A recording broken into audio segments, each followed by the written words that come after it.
Thursday, 9th of June 2022. This skidmark of today is something that has been bothering me for a while, and I don't want to sound like somebody that is getting pleasure from other people's suffering. But this is the reality. We have seen a lot of ugly things that has happened in the Ukraine. The information that is coming out around the biolabs is shocking. But more disturbing is the information that is coming out around the human trafficking and specifically child trafficking. And this morning I saw a report and I saw some video of child organ harvesting in Mariupol. This is ugly things. And what bothers me the most is the total commitment of the so-called collective West to support that Zelensky regime. It is mind-blowing. They are almost fanatical to protect that man. And the question must be, why are they protecting him? What are they protecting in Ukraine? But the things that is coming out now is making it very clear that what Putin has been saying all along is that Ukraine is a corrupt, crime-infested nest. And I saw many interviews that Putin has done, and other people that have seen it will know that he's not very emotional when he speaks. But this one specific interview I saw, the journalist asked him explicitly about the human trafficking in Ukraine. And for the first time, I saw emotion, raw emotion on that man's face. When he talked about the women that are being abducted from the Donbass region. And then when he got to the children, I looked in his eyes and I said to my wife, Ukraine is toast. Putin is going to wipe them out. The man is absolutely committed to stop what they are doing there. Now this morning I saw this report, and it appears that the organ harvesting happened in Mariupol in a basement under the Red Cross. Now listen, if you are a human being of decent morals, this should not be something that you can support. So, I firmly believe that Putin is running a one-man show in ridding this world of the most horrendous crime nest that exists. And to me, I think it is right. And I hope that he catches each and every one of those traffickers and those Nazis, and let the Russian law deal with them. Must end up in the gulag in the Siberian outback. They must never in their lives come close to people again. But let me step off that topic, because it makes me angry when I talk about it. I just had to mention it because this insanity of the West to pump so much money into Ukraine does not make sense. But over the past few days, I've started seeing reports of the financial problems that the EU has now, of the financial problems that the USA is having, and on top of it, all of those countries, this so-called collective West, are now faced with the reality that they have depleted their own weapon stocks. And they've depleted it to dangerously low levels for themselves. So, what the Ukraine has managed to do was to suck the collective West into an enormous financial debt, plus the Ukraine basically disarmed the collective West. I hear now that the weapon manufacturers are saying that they won't be able to replenish the stocks that is needed before the end of 2026. So, the West has got problems, and it's all problems that they created themselves. This morning, I listened to Ursula van der Crazy talking about the food shortages. And she's trying to sound very brave. But if you look at her face and you look at her body language, that woman is panicking. The sanctions war against Russia has backfired. The collective West is in deep trouble. My problem is those elites that orchestrated this circus, they are not going to suffer.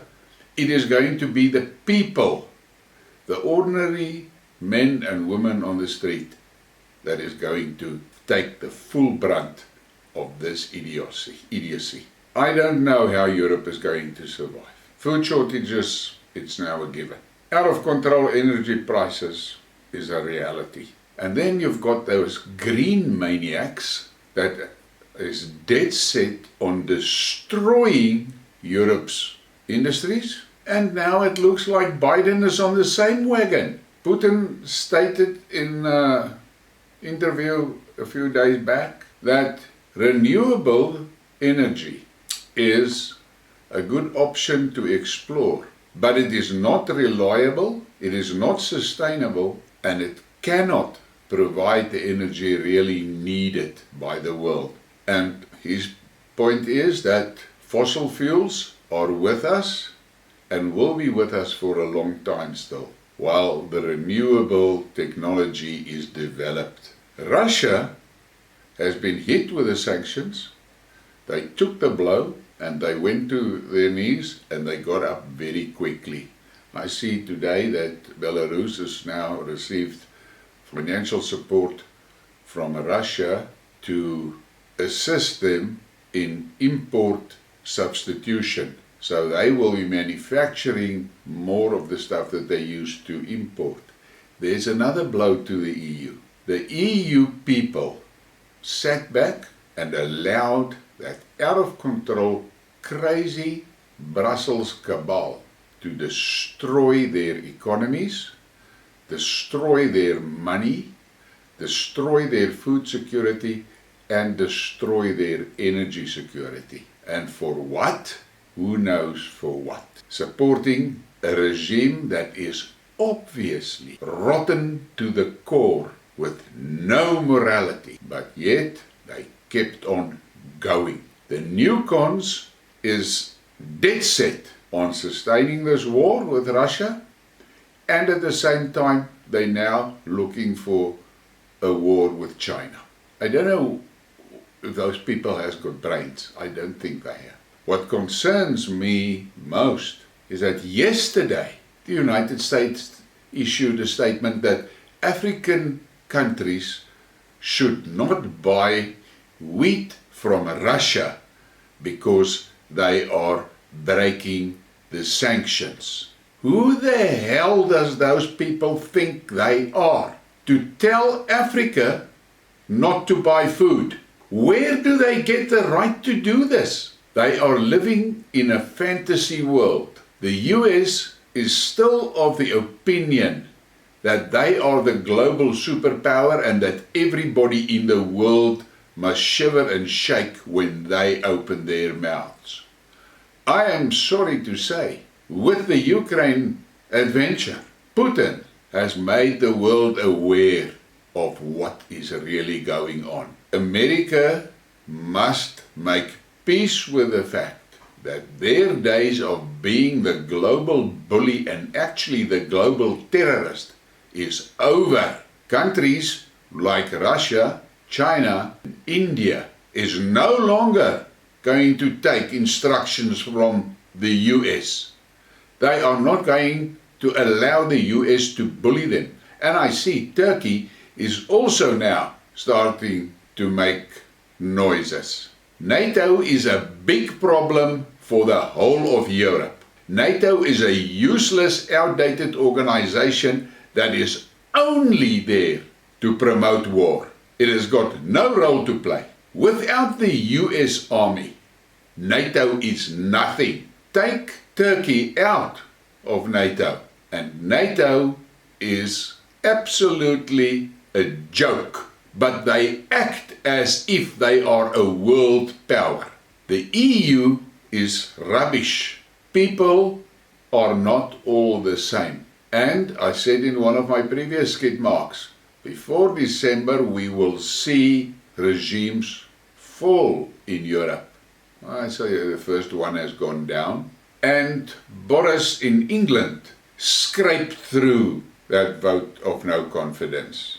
But listening to commentators, the fact that he won is only on paper. He is done. So then I hear noises from Germany, I hear noises from Italy, I hear noises from Spain. France, there's an election coming up now, and I don't know where that is going to go. But I think that the Europeans are beginning to realize that they are heading for a disaster. I am a guy that grew up in a country that was absolutely pressurized beyond decency with Western sanctions. But we made it, and we became self-sufficient in most things. We actually even became a nuclear power under those sanctions. I see Biden is looking for ways to get oil out of Venezuela. He's trying to get oil out of the Middle East, and all of a sudden, those regimes there are no longer interested in listening to him. And I think that the collapse of the Western Empire is imminent, and it is all because of arrogance. And this thing of bullying everybody in the world, their time to do that is over. If you look at how the dollar is falling against most of the major currencies in the world, it is getting serious. And as one commentator mentioned, the dollar is only going to start showing the effects of this new trading block that is getting up in the East by the end of June, because most of the orders, new orders were placed in April, was starting to get deliveries in May, and will be paid in June. Now, if you look at the volumes of oil that India is buying now from Russia, and that is not dollar-based, and you look at what China is doing, what I see happening in Europe and what I see happening in America is seriously dangerous for the West. And I'm going to end this with just this one remark. This gender confusion that is running rampant through the West, somebody better put a brake on that. That thing is going to end in tears for many people. Men and women are not the same. That is the truth.